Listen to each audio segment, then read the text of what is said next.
Hi, everyone, and welcome back to Growing Up in Scientology. So today we are doing an interview that embarrassingly we've already done once before. And then I messed it up and only part of it recorded. So we're doing it again, and hopefully we'll do it justice. We're talking with Gary Moorehead Jackson. Hi, Gary. Aaron, again. How are you? I'm good, man. Awesome. Thank you for taking the time to do this with me again. I feel really bad about I thought we had a great interview the first time. I was like, no, I can't believe it. I can't believe it. So it can be a little awkward saying things to you I've already said to you before, but I want to do it justice, and I want everyone to hear this, that one of the things I said to you in the beginning last time was that you and I have never met in person. I think we've spoken on the phone only once before.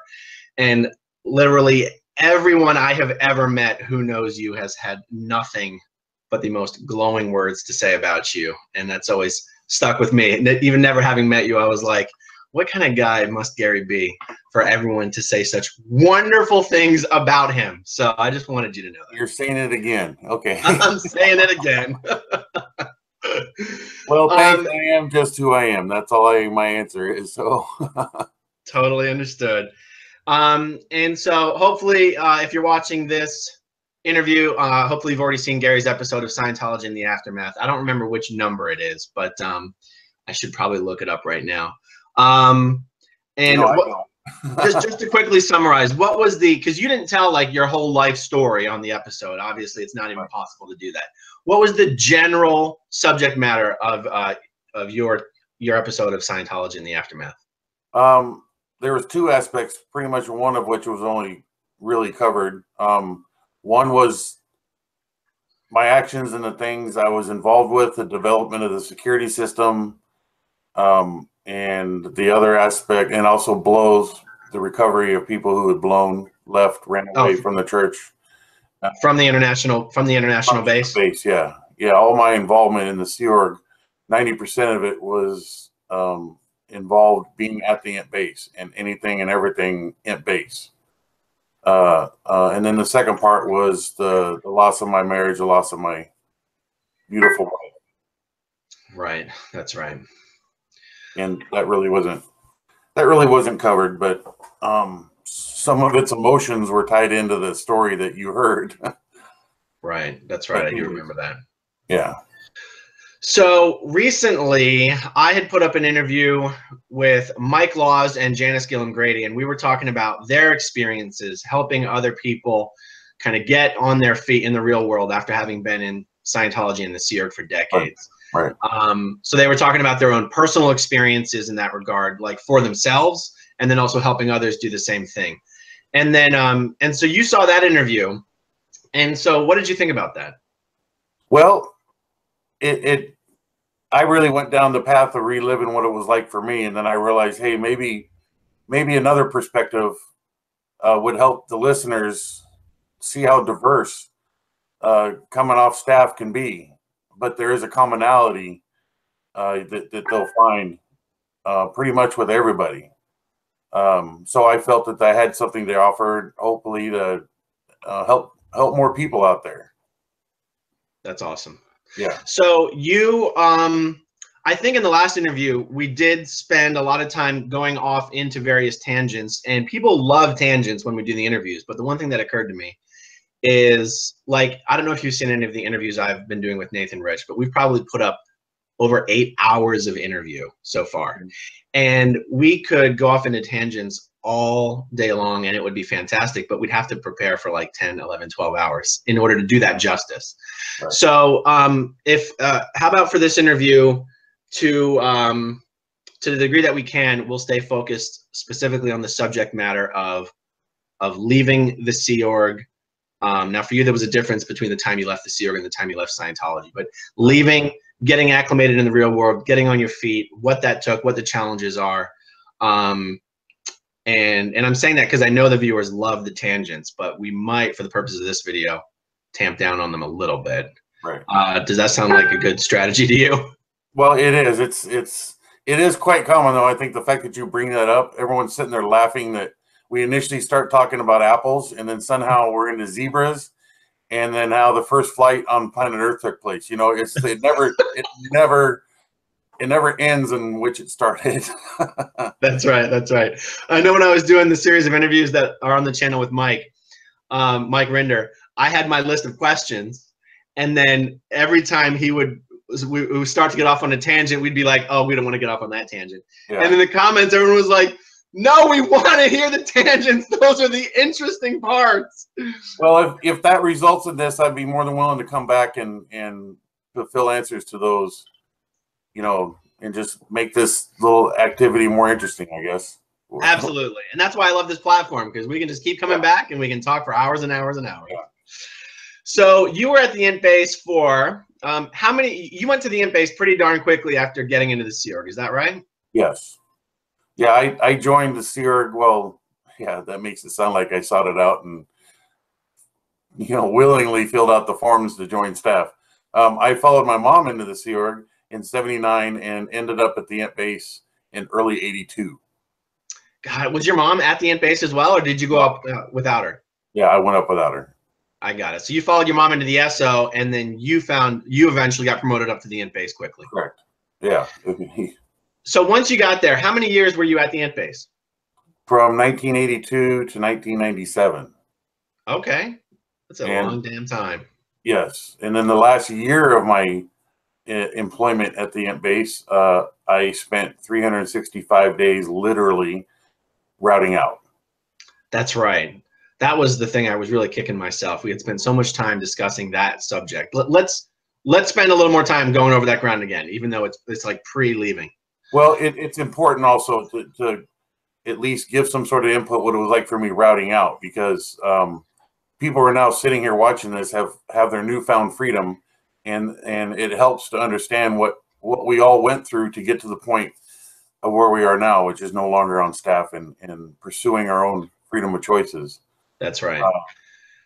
Because of the oh, I'm sorry. Go ahead. Well,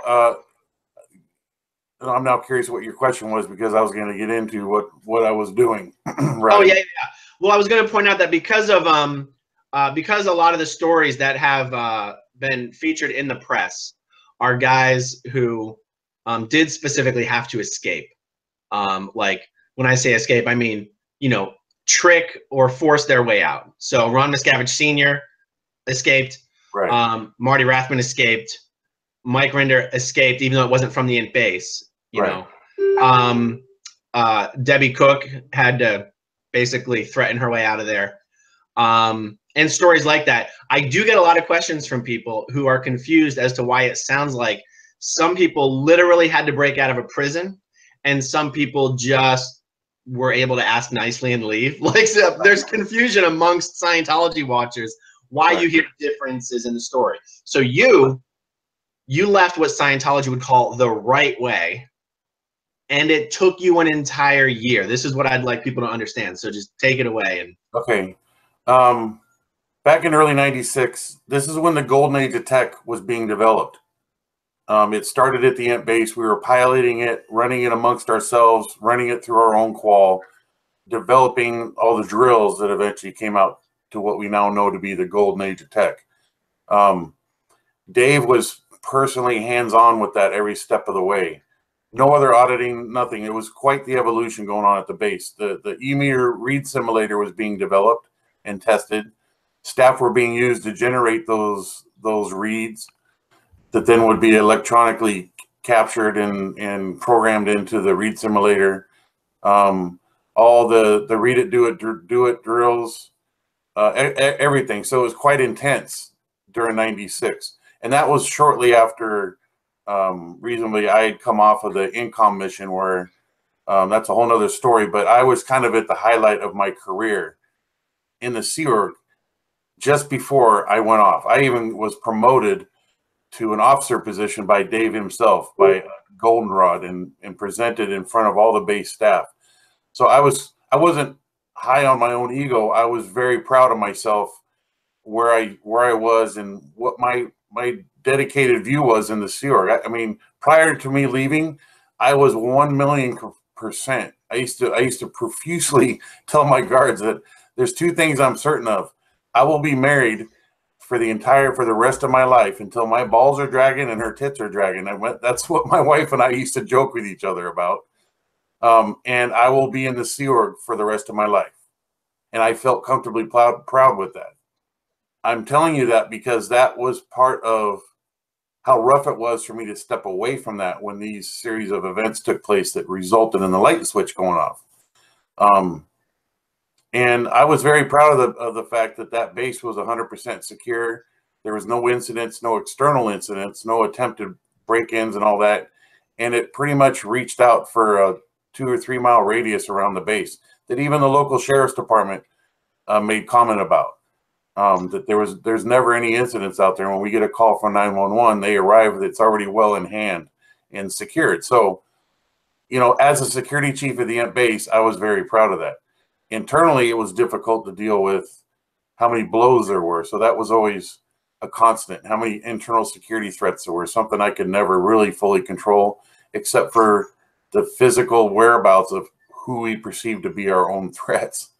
So, just to give that as a backbone where my mind was when shit went down.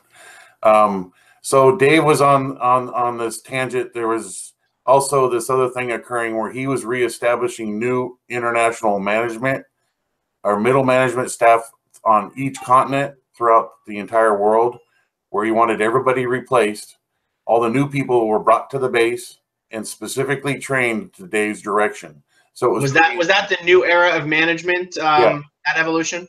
Yes. Yeah. Just after around the time the Golden Age of Tech came out. I think it was just, he wanted the management in place before the Golden Age of Tech was released. So he had basically all his emulants, the people that emulated Dave, were already in position to execute his new plan. And that's no joke. So there was all these people that everybody who was the best of the best was brought to the base. A lot of it consisted of existing base staff. So during that evolution, Dave was having a hard time getting these guys to comply and to change into him, for lack of better word, do things as he was instructing it to be, where he himself would have everybody mustered down in MCI, which is our dining hall, and he would drill them in public forums, publicly speaking, and if they couldn't publicly speak, out they went. They had to have that ability, their presence. I mean, he was on every aspect of how these guys were going to be functioning, and they couldn't leave until he authorized it. Now, when he started running across some of these people brought to the base to be part of the new the new management structure, he started realizing that there's got to be an SP amongst the ranks because of the amount of effort it took to get it done, equal the amount of effort that was resisting to get it done. It's either greater or lesser one way or the other. So he went on this little mission to find the SP that was making it so hard for him to get this done. He shut down all meter use on the base. Nobody could use a meter. There was only 2 people that he trusted to use a meter, and that was Marty Rathbun and Greg Wilhair. They became the 2 only people that could use the meter, and therefore they were used full time for Dave to do meter checks. So these 2 rooms up in the Qual building at the base were set up where people would constantly be routed into. And for a period of time there, if you were discovered to be riding on the back of one of my security bikes or the Rover bike, you were pretty much in trouble. So nobody wanted to be seen riding on the back of one of my Rover bikes, because that was the visual example of you are being marched to the hole and going to be under watch. So this intensity was existing. Now, ironically, at the time, Lana Mitchell, who's no longer there, she was during internal security. She was RTC's version of being over gold security. The person that I reported to, she was doing a danger handling on me. Now, I wasn't necessarily part of Dave's concern, and I was a tool for Dave that when he would tell somebody, you're out of here, you're off post, they would be routed to me, and he would call me and I'd come up and pick them up from him and then report back to them that they're on messed work and they're scrubbing toilets with toothbrushes. and he would be happy with it. So Lana was putting me through a danger handling, which required us to write up our overts and withholds, which I don't need to really get into what that means because everybody listening most likely knows. So me and all my guards had to do our W write-ups. Part of our danger handling, we had to get meter checks. So because of that time, nobody else can use a meter. Lana had to get special okay to put me and my guards through meter checks to complete this RTC handling of the security force, of the danger handling. So Lana had to get us special okay to get our meter checks to complete our danger handlings, the meter checks and our OW write-ups. So I went up to see Marty about 11, sometime after 11 o'clock at night, and sat down in front of Marty. He knew what I was there for. It was just a simple meter check. I'd be in and out. Turns out that I had a dirty needle. First dirty needle in my entire life I was ever faced with. But nonetheless, it was attributed to it being a late night. You know, Marty's eyebrow raised a little bit, but he wasn't going to make an issue out of it at all. So he said, we'll come back, you know, we'll do it again tomorrow. Again, it resulted in another late night where I couldn't get squeezed in throughout the day. Eventually, this resulted in my needle wouldn't come clean. After 3 attempts through Marty, it threw up the flags in their eyes. And I then had to be restricted to the base. I was routed to HCO, and I'm like, are you kidding me?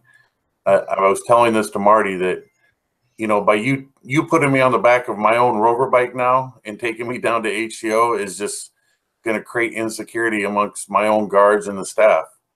Why don't you mind if I jump in real quick and define some things for some people I know who don't know what you're talking about? Okay. Right.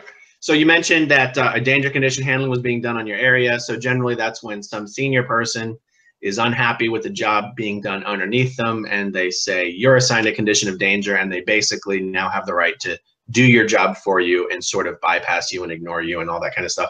And then they make you write your overts and withholds, which is the things you've done bad and the times you've failed to tell people about them. Right. And when you mentioned the meter check, so after you finish writing your overts and withholds, you're supposed to pick up the cans of the E-meter.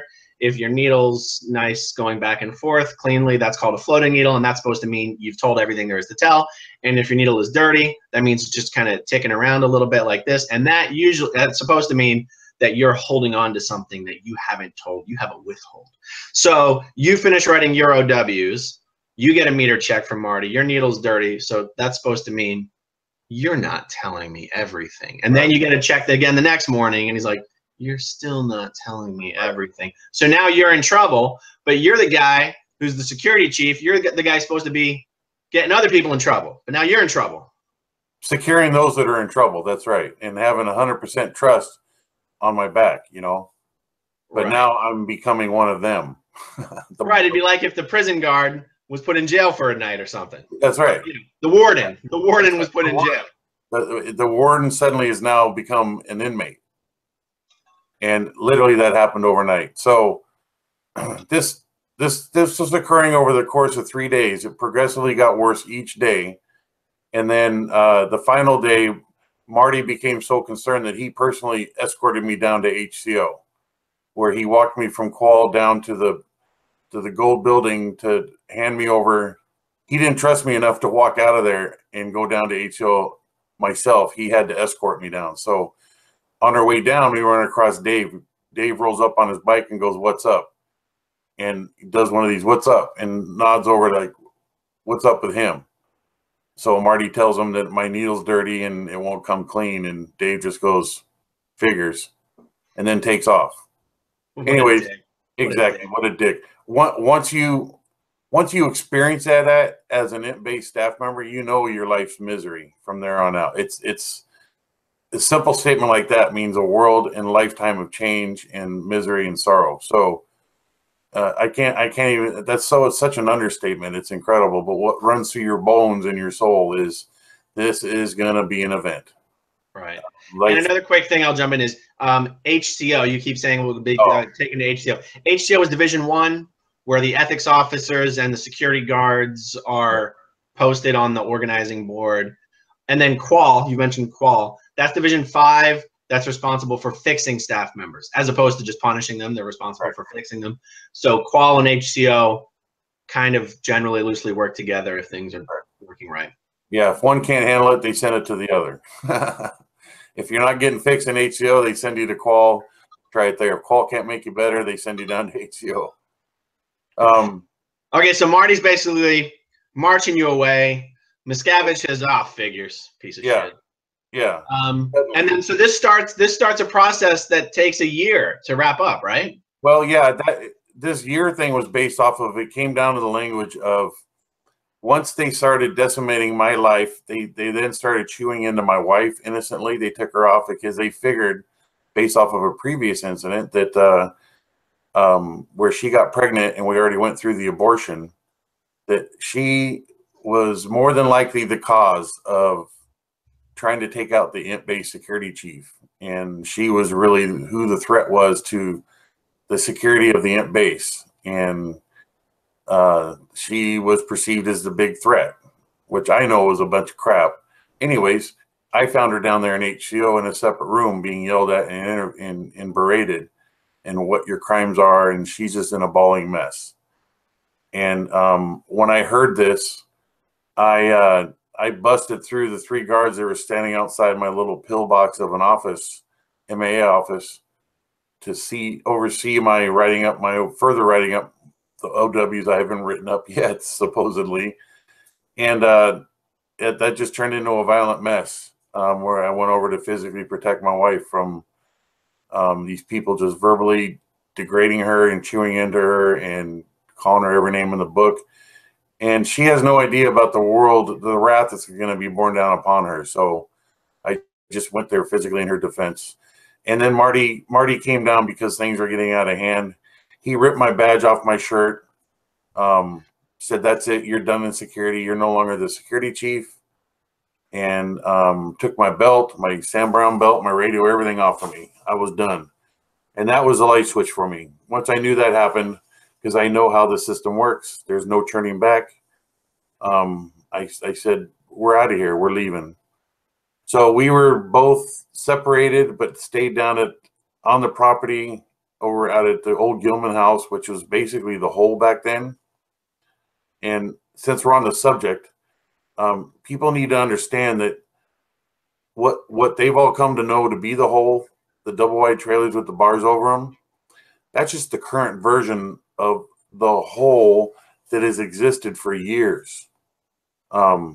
I didn't even realize that. You said something earlier in this interview that made me think that's what you were saying, and that's news to me. That's right. The hole originally, it started at a Happy Valley. It was out of the old Gilman house, wherever we can keep people off the main pathway of connection to the staff, to where they can be put in a place where they could physically do labor, write up their OWs, and get sec checked out of the limelight of the staff.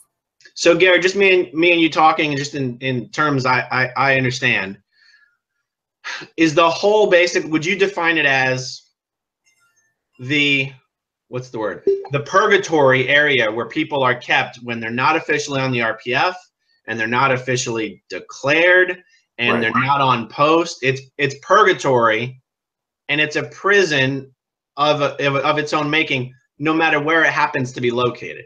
Right. Whether it's in the trailers or whether it's in the first floor of a house or whatever. Correct. That makes sense. That's right. Or it could be at a regular residential house that the church bought just outside the perimeter, but we still have people there under watch. So when we hear about the double wide trailer area, would it be accurate to say that's where Miscavige sort of started to go a little overboard and being like, no, like, you know, welding the bars over the windows, and he's like, no, I want them to feel like they're in a prison. Right. Is that like just him going a little nuts, or was it sort of like that was the whole like that even before? The whole wasn't to that extreme before. It may have been in different colors, but that was a demonstration of the new level Dave was reaching in terms of the ferocity in which he dealt with staff. Like, the gloves were off in terms of his concern of any kickbacks from him physically doing anything to anybody, or that musical chairs thing came about. See, none of that surprises me at all. That totally makes sense that he would do that. And that was well after me having been there. But it's just this idea of the hole and that eventual double wide trailers, that was just a place that was close enough to Dave that he didn't have to travel too far to get to the assholes that are now under his thing. It was just probably all a matter of convenience that ended up being in the trailer. That is incredible that you put it that way. He moved them to the trailers so he wouldn't have to travel too far to get to them. That's right. So in the earlier iterations of the hole, or just the other places where these people were kept, was it still like sleeping on the floor, eating leftover food, not being let out except for showers? That's correct. Yeah, sometimes we initially would use like an old shipping container, you know, with those big steel. Get the hell out of here. We had a couple of those they were empty. It was like, well, we can put them in here. And what? Yeah. No one has ever mentioned this before. Yeah. Yeah, no joke. Maureen Bolstad slept in a shipping container. Oh my God. Yeah, I know. Her and we had one for the guys, one for the girls. Wow. Yeah. You know, that makes a lot more sense. It makes a lot more sense that this is something that has been happening for a long time, and you hear about the trailer part because it's where it got uniquely crazy. Right. But it makes sense that it's more of a long-term chronic situation. Yeah. Okay, so I forget, how do we start talking about that? Well, basically I was taken off and we were taken out to the old Gilman house, which was at that time the hole. Okay.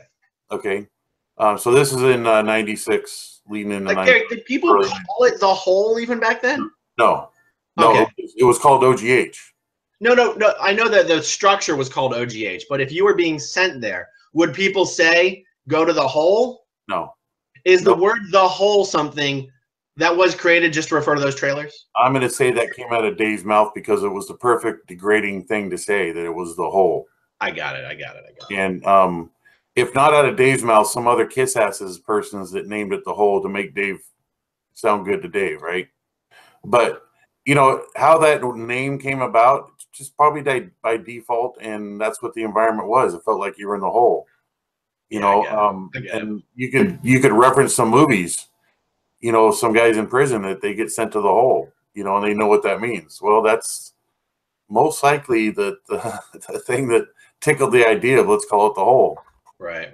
So that's just an educated guess. So we're talking about here this basically 1 year period where, and I'll just give a little bit of an explanation here. In order to leave the Sea Org the right way, you have to submit to a lengthy interrogation on the e-meter until they're convinced you've confessed every stupid, shitty thing you've done, real or imagined.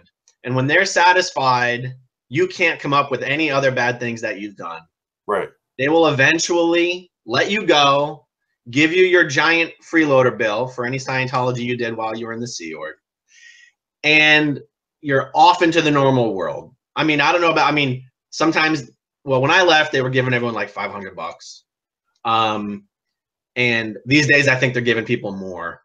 But for a long time, I think they were giving them absolutely nothing. For some people, that $500 doesn't even cover their plane ticket home. No. And so because there's a right way, someone might go, well, who the fuck would leave the right way? Just get the hell out of there. Well, most people leaving the Sea Org still want to be Scientologists. If you want to be a Scientologist after you leave the Sea Org, you have to leave the right way, because if you don't leave the right way, you're going to be declared a suppressive person. So Gary, you in good faith hung around. Can you put this on hold real quick? Oh, sure. Let's just let's be. I just got to take a quick call with this other thing I was talking to you about earlier. Yeah, absolutely. Absolutely. Hello?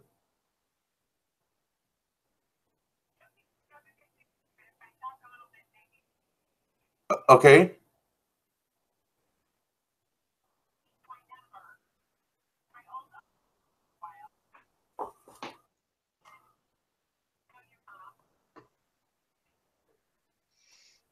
This is ironic, Aaron. Okay. I've been trying. Oh, Debbie, the loveliest person in the world. Oh my gosh. Yes. I'm in the middle of a video little thingy here. Can I call you back shortly? But I don't want to hang up, but I have to. Oh, beautiful. Okie doke. Talk to you soon. Bye-bye. That's a long lost reconnection going on right there. Is that right? Yeah. That's awesome. Yeah. Well, it happens quite often. Okay, I'm ready to. So we'll take a beat for 5 seconds and then I'll talk. Okay.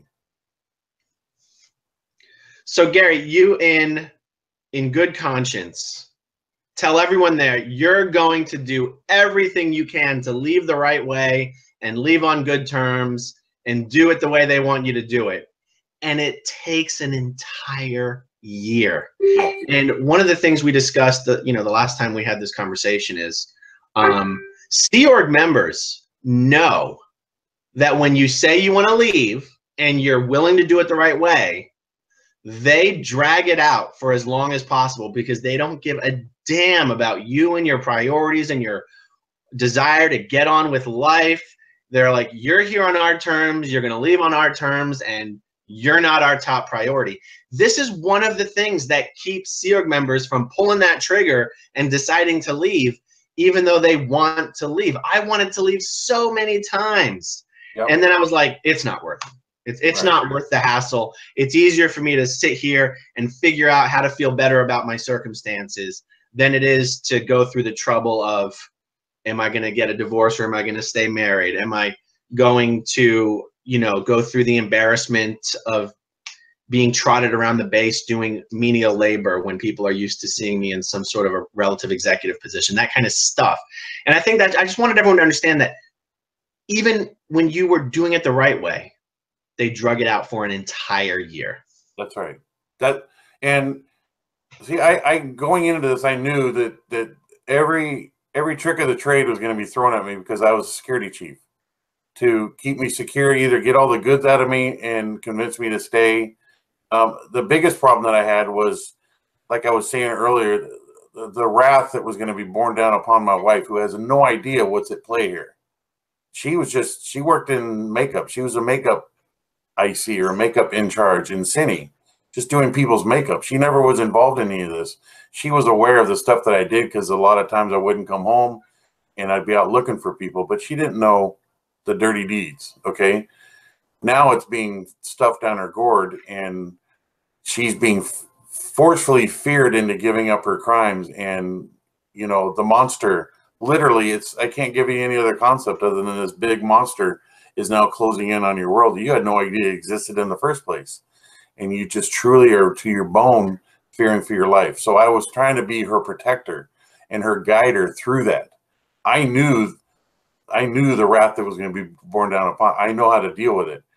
That was part of the problem too for the Marty and Sutter and everybody in Will here dealing with me is I knew the inner workings of handling somebody. So that would have made it more trickier for them. But my point was why it took a year. It wasn't established it was going to take a year from the word get-go. I told them, it's like, I'm no longer going to be here. We are leaving the Sea Org, but I will promise you, I will be here until the day that you can trust me to leave. I will give you that because I'm not who you think I am, which is this big SP, and nor is my wife.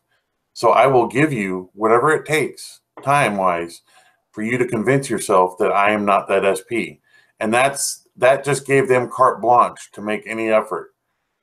That I was willing to endure for the sake of leaving without concern. Because I didn't want the third eye, what I considered the third eye watching me. Right. That was a little term I used to use to my guards. It's like whenever somebody gets in trouble, we instantly attach a third eye to them and they're always being watched. Right.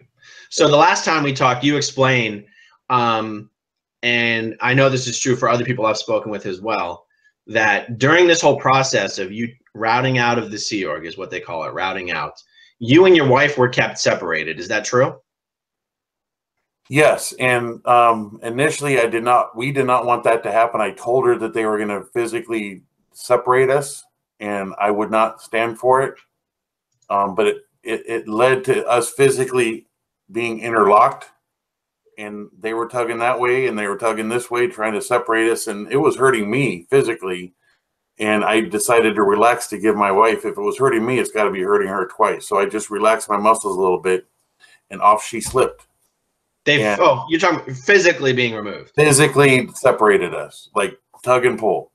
For the 12-month period, were you guys separated for the entire, more or less the entire 12 months? He was out. She was at a 20-mile ride away, and I was out at the Gilman house, old Gilman house. So, just by way of explanation here, because so many people have said that happens to them, and many close friends of mine, I know their story. They don't want the couple to leave together. Right. They want to be able to, you know, kind of good cop, bad cop sort of thing. They want to be able to convince one to stay because the other one's really the bad one. And at the same time, they're going to convince the other one to stay that the other one was really the bad one, and that kind of stuff.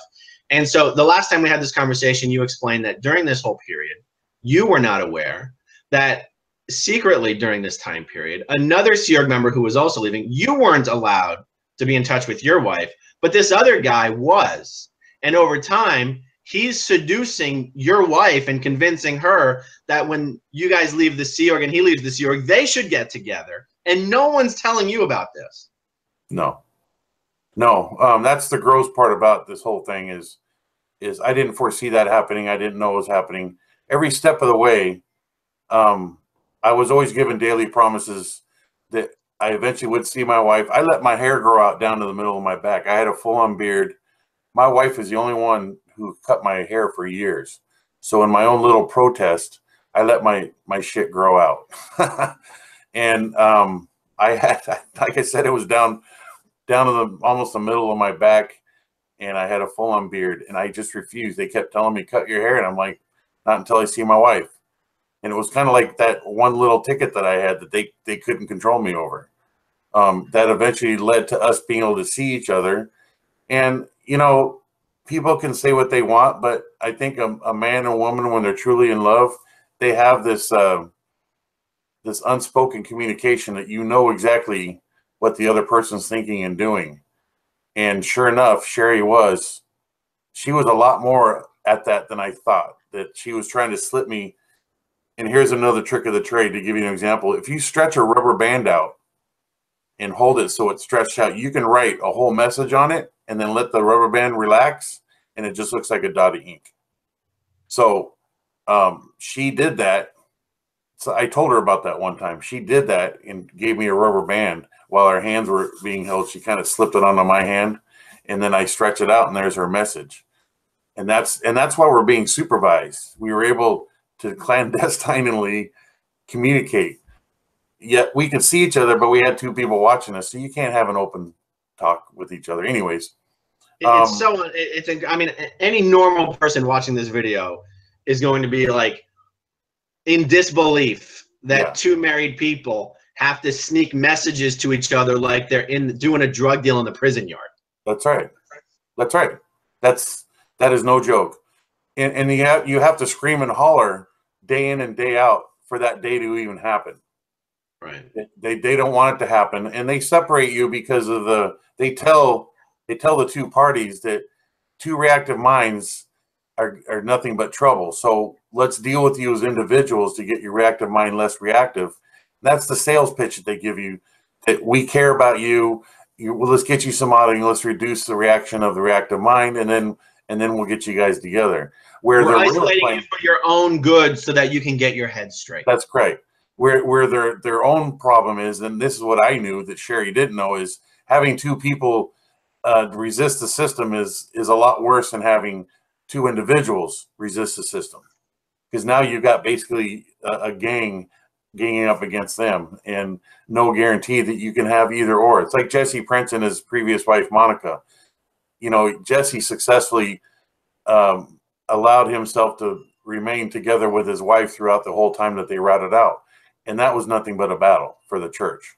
So it became policy that all you had to do to separate the husband and wife and keep them separate. It makes the handling from RTC a lot saner, if that is even the right word to use.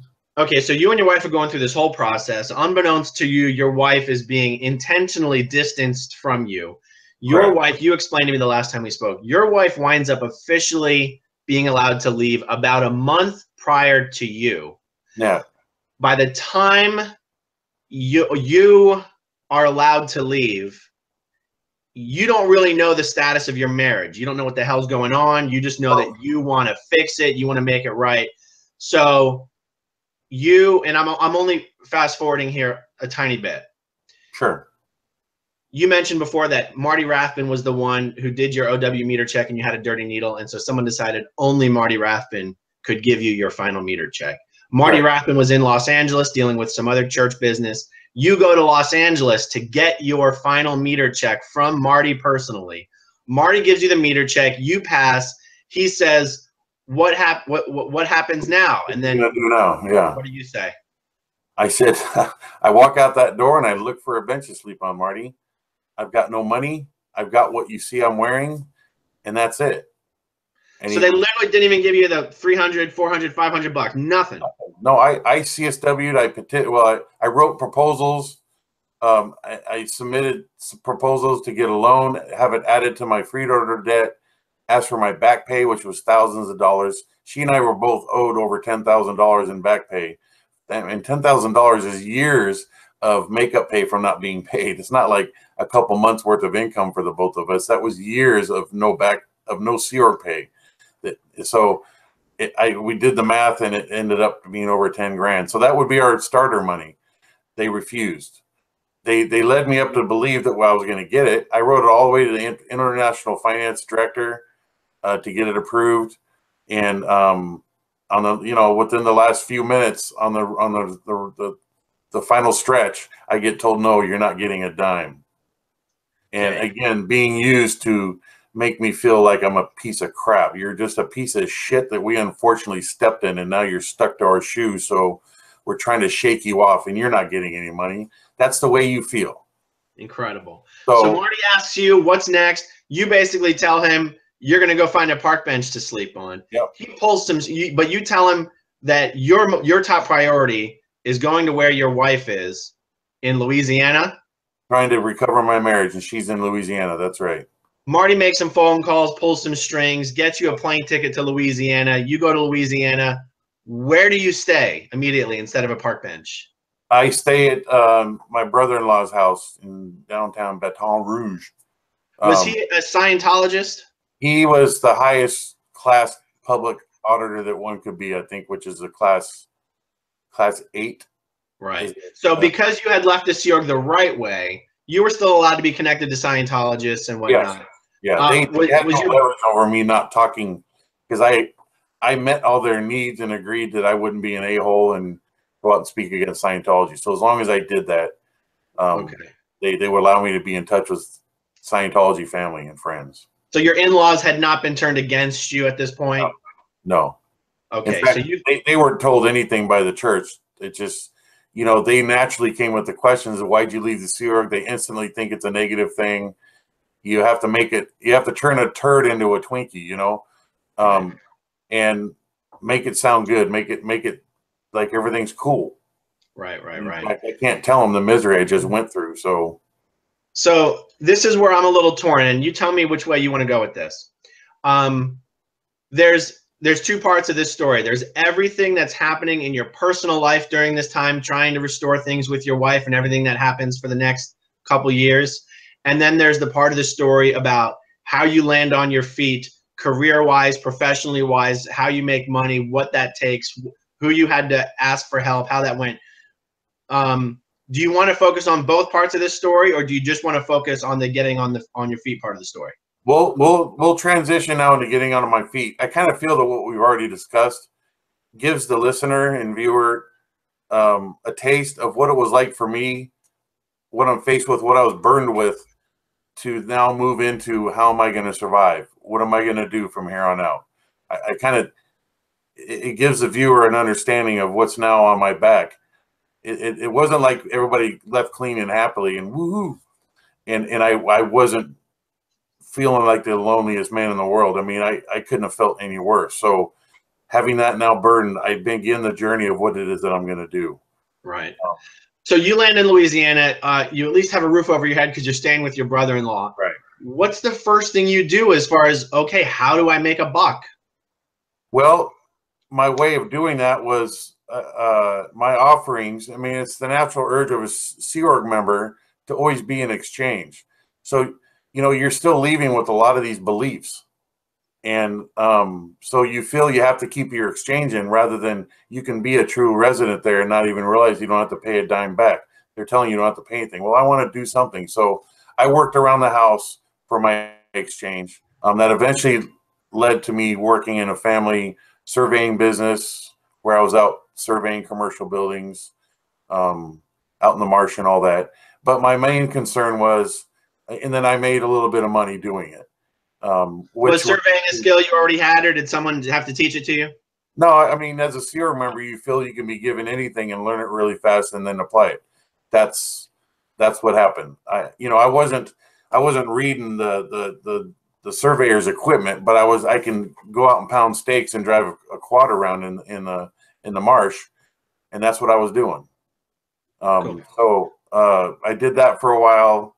I did installation in Peggy's house. Anyways, that's what I was doing. And then after hours, I was able to hang out with the family. We go out and have dinner or something, watch movies. I was fascinated by the lightning and thunderstorms down there. I loved the weather, just little things like that. Or I'd go for a run. I couldn't sleep.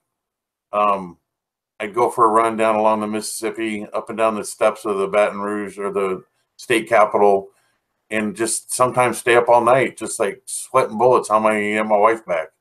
Right. So the surveying business was a family business? Yeah, it was a family business. It wasn't what I wanted to do. I actually hadn't even come to the conclusion of what it is I was going to do. My biggest problem was salvaging my wife, my marriage. So long story short, did a 2D co-audit, yada, yada, yada. That didn't result in anything. I was forced to come back to California. And I was given a bus ticket on the Greyhound because I basically still had no money, and took a bus from Baton Rouge, Louisiana, back to Beaumont, California. And the reason I chose Beaumont, California is because that's where I had firefighter friends that I reached out to that are willing to help me. Not knowing much of my background, but they certainly knew that I was part of that weird cult out there. Can I jump in with a question here, Gary? Sure. So you're in Louisiana for the purpose of salvaging your marriage. We're starting to get some feedback, but I'm just going to keep talking. Okay. That turns out it's not going to work. Right. Why not stay in Louisiana and try to build a life there? Why get on a bus back to Beaumont? What was that? Well, during the course of trying to salvage my marriage, I did meet with the Baton Rouge fire chief and found out that he would hire me on the spot. But my gaining employment in Louisiana was dependent upon my being able to get my marriage back together because her family was all there. Got it. So there was basically no reason for you to be in Louisiana except for you. No reason for me to be to talk about being lonely. That would be extremely lonely. So when you go, okay, Louisiana is not the place for me. Why Beaumont? Because Beaumont put me back in touch with my firefighting friends who I had built up over the years being a volunteer firefighter. That was the only, you couldn't go to your family. And again, this is why I'm addressing all this now, to give people the idea that it was no walk in the park. So I had firefighter friends reach out to me. I stayed in one of their houses. They put me to work. I was making minimum income. I definitely had no intention to stay there, but the house I stayed in, looked out the window, would look right back at the base. I was blown away when you told me that the first time. You leave the Sea Org after 20 years. You wind up working a volunteer or a firefighter job. Right next to the end base. Yeah. And so it was literally just one of the other firefighters that just put you up in his home? Yes. Just like a friend putting you up? Took me in, yes. And so then when you go, oh, I'm sorry. Sometimes I talk over you. The biggest heart in the world for them to do that, Yeah. It took 20 years to finally reconnect with them after seeing me on TV. They reached out to me and go, holy smokes, I had no idea all that went on.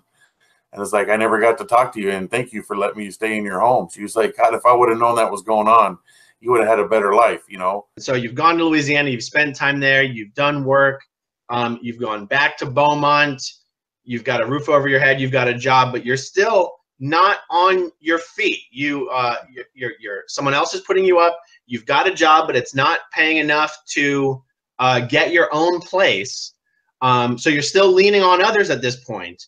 What happens next? What's the next step? Okay. Well, I finally got fed up of looking out the same window and seeing the gold base, and then it suddenly hit me. I had just like resolved that I don't care about the church's concern. I'm going to use my card that I had available to me, which was, I called Ken Hoda and I said, I'm going to be your worst fucking nightmare unless you get me a job or a car, and I want it now. And he was like, hold on, Jackson, hold on. Like, literally, that's what it was.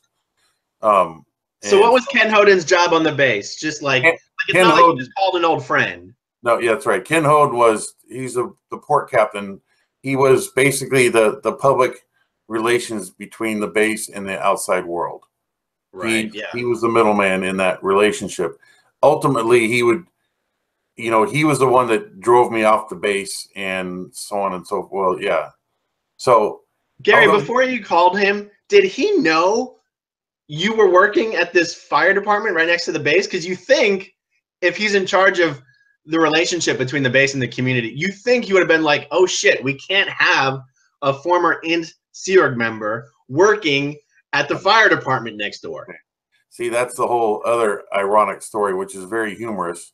I can tell you it really quick, but throughout my whole routing out, they kept throwing at me, you can't be within 100 miles of this base. And I would say, go fuck yourself. I can pop a tent outside the perimeter fence and you have no control over it. And they hated that I recognized that. So, and I said, on top of it, all I've got in my back pocket is my fire department credentials. So, of course, and just the passion of my heart to be a firefighter, that's what I'm going to do. And that's going to be down the street. So, ironically, there was no way, like, you have no other choice when you live down the street from a firehouse that you're going to get that fire engine as the first due engine to your house. Right, right. It only makes common sense, right? They can't put a request in that we don't want this fire engine coming as the first engine due on a fire, an accident, or medical need. We want the second one away. They couldn't do that. But Gary, here's what I mean. They knew you went to Louisiana. Yes, absolutely. Did they know you came back to Beaumont and got a job at the fire department next door? No. Not until you picked up the phone and called Ken? That's exactly. He was shit-faced that I was suddenly on his doorstep. So, and anyway, so I filed that request with him. I knew it would ruffle their feathers. And that night I met with him at the local Denny's. I repeated the same thing and I just stood my ground. I'm not going anywhere. The longer this goes on, the closer you are to becoming your worst nightmare. That was my mantra. That was my statement. And I was prepared to be his worst nightmare. How I was going to do it, I didn't know, but they just knew there was a world out there that I could tap into that would be their worst nightmare. So they feared that. So suddenly here I am. 2 days later, I get notified that we're going to be going to LA, meeting with the company and looking for a place for you to stay. And we got a car. So I somehow got a car. I don't even remember if I eventually paid for my car, but in terms of the down payment and all that, and I don't know how that happened. They may have helped me out with it or not. I forget. But because that's right. You told me they brought you to LA and brought you to a car dealership owned by a Scientologist, of course. And they got you a job at a company run by a Scientologist. Run by a Scientologist. And how did you get an apartment? What happened there? All three aspects: a place to stay, a place to work, and a thing to drive, all backed by a Scientologist. Right. So on the one hand, you were able to call them up and be like, listen, you need to help me out in this way or else. They give you the help, but now they got their hooks in you. That's right. And I was naive thinking because I left with their trust, the fact that I was able to be let go led me to believe, I fooled myself to think that they had no concern about me. Okay, so I didn't think that I should have known better as a security chief that I was being set up in a world to be closely monitored and reported on 24/7. Right. So just for the sake of brevity, we won't, I would like to mention, you told me previously the company that you went to work for was Executive Software, run by Craig Jensen, owned and run by Craig Jensen. Craig Jensen himself is a former Sea Org member, used to be in the Guardian's office, and is the David Miscavige ass kisser in chief. How long were you at Executive Software? And yeah, how long were you there? I was there for 5 years. Was it at least a good job paying? It was a facilities manager. I was in charge of taking care of their in the church's Sea Org thing. I was the equal to the estates manager, but in the working world, I was the facilities manager, responsible for the space that Craig occupied, that he paid money in rent for, and I had to upkeep. And I moved, painted walls, moved cubicles, looked after the place. So other than the fact that you're being spied on constantly, was it an otherwise decent job? I loved it. Okay.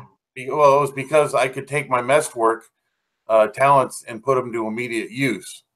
And I didn't find it difficult at all. I had to learn about the facilities industry, but outside of that, it was easy to I had a job that I could easily do. Right. Didn't require any learning. Professionally speaking, like I think you explained to me, you ended up leaving there on not excellent terms, right? But we don't have to get into all those details right now. Professionally speaking, what was your next move after 5 years at Executive Software? I woke up and realized that I should have been using this last 5 years to work in securing employment into the fire department. Ironically, when I first arrived in LA, I did submit an application to the state of California, both as a firefighter and as a fire apparatus engineer. I received a letter back from them saying, you don't meet the qualifications because I didn't have enough certified whatever. And because I didn't collect them when I was on staff, I couldn't submit them as evidence, but I had them. But anyways, they then sent me a second letter about 3 months later apologizing that, in fact, I did qualify and to please show up at this place on this date. Stupidly enough, Aaron, I didn't open that second letter till about a year later. Oh, shit. I just thought it was a repeat of the first disappointment. Oh, my goodness. It was in my hand. I mean, can you believe that? That's how close I got. Stupidly, I didn't open it and realize, hey, I just secured my golden ticket. So did you eventually become like an official firefighter? Well, those first 5 years was in the working world, the transition between you could brown nose your way through a chief and get in the back door to the new equal employment opportunity laws were set into place to where I could have a binder 2 inches thick of certificates and I wouldn't be drawn first. They would hire a guy because of his ethnic background. So suddenly trying to get into the fire service was difficult. It wasn't as easy as it once was. I couldn't use my previous 7 or 8 years of being there to go, hey, chief, can you give me a job? Right. But do you end up on the fire force? No, I didn't. I didn't, and there's skeptical reasons as to why, but I can safely guarantee myself that the church had a lot to do with that. So then, after Executive Software, how do you, because even then, you're working for, I have found that I think former Sea Org members are appreciated more by Scientologists than they would be by a non-Scientologist. Like, for example, if as a former Sea Org member, if you were to go interview at a company owned by a veteran Scientologist, they very, very much care about your Sea Org experience. Right. Whereas if you were to go to a regular company, they're going to be like, what the fuck are you talking about? Right. So I'm just wondering, after Executive Software, what was your next step professionally? Here's the thing about, and again, one of the reasons why I wanted to come to you and give you my side of the story is it took 5 years for me to realize that leaving staff and immediately going to work in the Scientology business just because you have a common background and they'll understand where you came from and it's easier to transition into the world. You know what? 2 things that I learned at Executive Software. One, it's a monitoring pit. You might as well walk in, attach cameras and microphones to yourself and live your life that way, because you're going to be constantly reported on. You won't be able to detach from walking away from your Sea Org and start living in the real world. Two, a Scientology business, all about the money. As much as green on white that they go by this, that, and the other thing, it's all about the money. And they're a bunch of self-protecting, loathing assholes, as far as I'm concerned. Because like me, I was trying to make money. They were trying to use my talents, my willingness to work 14, 16, 18-hour days. And I was stuffing their pockets full where I was losing out. And that's where I was starting to witnessing this 4 conditions of exchange we all grew up becoming accustomed to, where you give more than you're being given as the ultimate work ethic, so to speak, where when you work in the real world, at any other non-Scientology business, you're paid for every hour that you're there. In a Scientology world, they'll get more labor out of you than they have to pay you for. Okay, you think that you're applying a condition for exchange, where in the regular working world, that those 4 conditions of exchange don't matter. It's all about the money. Anywhere you work, it's all about the money. Some jobs people have different passions about, and I had such jobs, but I wanted to give this example that I experienced that it's not worth the effort connecting up to Scientologists as much as your desire want to, even if they're family or friends. The better thing is to go flip burgers, work somewhere there is no Scientology. The sooner you do that, the quicker you shake hands with the reality of life, not the reality of life through a Scientologist, okay? Because that's all still everything in all Scientology. Even though you're learning to pay bills, you have to put gas in a car, you have to get clothes on your back and food in your mouth. You're still not shaking hands with what it's like to live in the world. Right. And it's a great point. It's a great point. The sooner you do that, the better. And so there's what? Oh, go ahead. No, even though I'm grateful for the things that I learned having worked in the working world at Craig's Place, I got exposed to the facilities industry. I learned a lot from that. Again, I wouldn't have done it if I had realized what it was going to result in, which was I put myself in a big monitoring pit and allowed myself to still continue to be controlled and directed by Scientology beliefs and policies. Right. So what was your next step in the real world after leaving Exec Software? So once I shook that free, I realized also that I should have started getting credentials in my back pocket, certificates, something that I could utilize to prove that I have studied knowledge about this. I have experience in it. I decided to, I was still pursuing getting the fire department. So I chose to be what was called a public safety communications officer, which is a fire dispatcher. That required me going to school.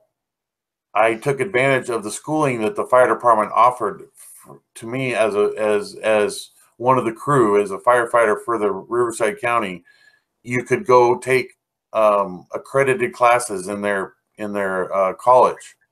So I began doing that, and I was on a bare minimum. I was on unemployment, but I also, in my downtime, I'd be volunteering and still trying to kiss my way into the department. But I knew that I needed to get trained. I needed to get an education. There you go. And that was very important. I wish I realized that 5 years ago, 5 years prior. I would have taken the time to bust a nut and bear down and study and get some sort of training, whether it's in the software world, in the petroleum industry, shoemaking industry, the fashion world, whatever your passion is. Even if you don't realize that's what you eventually want to do, pick something and go do it, so you can show up and present yourself going, I have these credentials. I'd love to work at your place. And there you go. You're getting yourself involved in a non-Scientology world. That's really important. Gary, how much schooling or training did it take for you to be qualified to get that fire dispatcher job? It took me about 8 or 9 months of 8 hours a day. There were 7 different modules that I had to go through. And you learn all aspects of all sorts of things. I had to learn about maps in depth, how to read maps, townships, lats and longs, latitudes and longitudes, all sorts of stuff, radio professionalism, so on and so forth. So I did that, and I successfully got hired as a fire dispatcher. And again, not only at one time, Aaron, was I staffing the fire equipment that would be first due into the Golden Era property, I became the dude that would answer the phone that they would pick up to get that fire engine to come to their house. And they can't get rid of you. Fire department, what's your emergency? Well, that voice sounds familiar. Well, you're like, Dave, yeah. Is this you? Yeah. Danny, is that you on the phone? Jackson, it's, what the fuck, click. That's what would have happened. They would have hung up on me. They're like, we'd rather have the place burn to the ground than have they would come over. And I, you know, there's stories I could tell you where they knew that I was on scene or responding to the call that they were involved with, that they would cancel us out. But yeah, and then the battalion chiefs that would be yelling at me because they knew I used to be out of Golden Era, and Golden Era is out there shutting the road down, denying emergency responders to travel through the property. They're trying to get to an emergency, and they would say, no, you have to go around. What the hell? Anyways, so yeah, I ended up being somebody that was just totally ironic. You know, the education part that you mentioned is so important. All the guys that are in the supporters of Leah Remini Group, the fans of Leah Remini Group, they're always asking, what can we do to help? What can we do to help? What can we do to help these guys that are leaving? And I think pretty soon here, you're going to see a more formalized, organized effort to give everyone that wants to help a way to do so. And I think one of the main ways we're going to be able to help people that are leaving is to provide them the funds necessary to get the education and training they need to get into a meaningful, something they're passionate about doing, something that's realistic. I don't know if we're going to be paying for 4 years of higher education, but you know what I mean? Like something like what you're talking about is a perfect example. Well, if someone's going to set up, you know, they work through that. It's an embarrassment. I'm going to ask for money. I personally think that there would be more value to my contribution to helping that person if I knew that they were going to go get an education in whatever industry, whether it's to catch up on their basic math and reading and writing, to I'm going to pursue a career, and this is the career of choice. I'm going to become a mechanic. I'm going to become a seamstress. I'm going to become a management working in, or whatever, financial world, trade world, whatever. I need to go take these courses so I can go do what my passion is. If that's, I think that's important. That's where the money should go. Not only to provide a roof over the head and care for their children if they have any, and daycare for their children, but if that's where your money's going to go, I would double the amount of money I would hand over to help. Because training and education, it's education. It's really an important thing to do. We missed out. All of us missed out on it in one form or another. For the, you know, the second geners, those that followed their parents in, there may be some people who joined the Sea Org who already had a career before they did it, and they could just fall back on that. You know, even Mark Headley, as an example, he took what he learned on staff, and there was a niche in the world that he just tied right into, and lucky for him. An auditor can't do that. You know, but Mark could, because he was in the audio video world. Well, this is an audio visual age, and Mark took advantage of that. Beautiful thing. Right. So, yeah. So by the time you get the job as the fire department dispatcher, is this the first point where you are self-sufficient outside of the Scientology world? Yes. From the day I left, Aaron, to the day I now sit here before you, I have traveled that struggle, that effort, entirely by myself. It's been a long road. It's been lonely. It's been in and out of having a Scientology world of friends to now I don't, and building friends outside of Scientology. Not to say having friends with those Scientologists was wrong. In any way, because my friendship with them became friendship outside of Scientology, which was cool. It was a new experience for me. But there was always that taint, hey, you going to the event this weekend? No, I'm not going to this event. You couldn't say that. Where you could say that to a newfound friend that had never anything to do with Scientology. Hey, are you going to go to this rally downtown? And you could say, no, I'm not. And they wouldn't think twice about it. Who cares? They wouldn't judge you for the fact of not going. So you learn that aspect of I don't have to go to these events anymore. I can freely say that I'm not going to the New Year's event and not have any threat. So there, the transition has been long and hard and by myself. The cool thing about it is I can proudly say that somehow, some way, I've managed to maintain a roof over my head, food in my mouth, food in my belly. Damn it. And a means to get around. I bought a car. I first had the help from the church of getting that car. I immediately paid that off. And I bought the car of choice. And I've had it ever since. I've had that same car, a 91 Honda Accord EX, by the way, that stands up wonderfully. I bought it with 70,000 miles on it. I've taken good care of her, and she's over 307,000 miles now. And you take pride in the stuff that you create for yourself. I took good care of it, and it's still holding up for me nowadays, you know? Nice. So it's stuff like that you can do. And in the meantime, you work to network yourself into friendships and outside of work. You got to build a life outside of work. You come to realize that life isn't all about work. It's unfortunate that we have to work, because you really start seeing the value of life, of interacting with other people and experiencing. Either it could be a hike, or for me, fishing out in the Columbia, the mighty Columbia it's such an incredible soul searching like experience. It's incredible. It's just beautiful. You know, some people continue to live in LA. That's fine. I shook LA free because I eventually got sick of it. And you're going to go through these changes in your life. But I admire myself for having successfully borne all this completely on my own. That isn't to say I may have borrowed a few bucks in tight times with somebody, but that motivation, that drive, I never let it shake me down and fall effects of it. You know, I just would persist and persist with, there's a solution somewhere, I will get to it. And I would do that. And I ended up getting to it. And eventually built into, you learn to be that friend to other people that you can help in these matters, similar matters that I went through. And if you're as helpful to other people, they'll be just as helpful to you, you know, in this world of compassion out here. It isn't all about the Sea Org. That whole thing that anybody who's not a Sea Org member or with the INT base is not going to survive, and they're bad people, which we were absolutely told, and it was born into our head. Even the PAC staff were considered, you know, subhuman. We had that view, you know. Yeah, it's true. I mean, even Sea Org members look down on other Sea Org members in lower organizations. Exactly.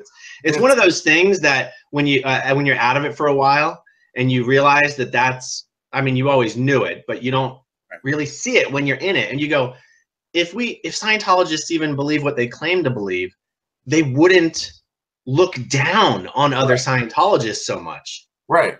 If I had other people around to help coach me through life, Aaron, I wouldn't have insulted a gay person in a state facility in front of their face and then be pulled out by my captain and be reprimanded for having done it. But I realized when that happened, that was just me as a Sea Org member. We just openly, whether we thought we were degrading him or not, it's like, well, that person's gay, you know, or that was gay. And then I say that in front of another gay person in a state facility. I got pulled aside and reprimanded for it. I was like, what? And not just reprimanded, but you realize that there's some things that aren't okay that we used to do as Sea Org members. One of them is just being openly critical of others, and like terribly critical of them. Not just, I don't like the color of your shoes or the cut of your jib. Dude, you know, you're gay. There's something wrong with you. You come out still thinking that you're doing the right thing by saying that. But then you shake hands with reality, and then you go, that was wrong of me. And you go through this level of guilt. It's like, God, I really thought that way. This person is perfectly cool. And I've known them for years. And now that I find out that they're gay and I'm being judgmental, who the hell am I? You know, you go through that with yourself. Yeah, absolutely. And I really felt bad. You know, and then you go into that compulsion. If you're still shaking Scientology away, you got to do something to make it up, you know. All you can do is be a good person to that person, and that's it. And that fixes it. Yeah. You know, and these are life experiences that I went through. And if you can have such dialogue with other people who have left, the sooner you left, the better, because it'll shortcut you through all these other things that I myself and maybe yourself or others can share as our experience that you don't necessarily need to go through, you know? Yeah. No, it's great. I mean, I'm going to do as many of these. Sometimes we get readers, sometimes we don't. I don't understand it. Yeah. I'm going to do as many of these talks as possible with people who have left, and even if it's been decades since they left, and have the general public understand more and more what it's like when you've spent the majority of your life in this bubble of the Sea Org, and now you've got to make it in the real world. Many people figure it out, many people don't, and I want to get as many stories out there, like actual case studies, if you will, of this is what I ran into, this is the help that was available to me, this is the help that wasn't, this is the help that would have been great at that time. Right. So people just really understand how it goes, and then they'll better understand how to help people in the future when they're in that same situation. Right, that's right. I appreciate it because I think it's important that there's stuff like this offered to the people who are trying to seek comfort as to what to do, and shake that guilty feeling of having left the Sea Org. You know, I'm a degraded being now that I've left the Sea Org, and only to find this beautiful life out here. There's beautiful people. There's beautiful things to do. There's so much fun that can be had. There's so much growth that you can have. You can build your own family, or you can go smoke a joint if that's your choice, or you can go on a roller coaster finally, or you can go hike the Himalayas, or you can take a bike ride whenever you want. You don't have to worry about being in a muster. All these little things shaken free from your world really help redefine you when you realize that there's no harm in not thinking that way anymore. Or when you show up late to work. I went through that whole process. Yeah, I showed up late to work a couple times, but I couldn't shake that feeling that I'm going to get in trouble, or I got lower conditions to apply, or I got to stay late. I can't tell you how many other people show up to work late all the time, and yet they're the one that still have a job. You know? Right. Or he showed up with alcohol in his blood, got a job. How does that happen? Well, that's the way the world bounces. Right. So, well, that's awesome, Gary. Thank you so much for sharing your time and your story, and I think people are going to take a lot out of it. So thank you very much. You're welcome. All right, everyone. Thanks for listening. Hope you enjoyed this. Talk to you guys soon. Bye. Bye-bye.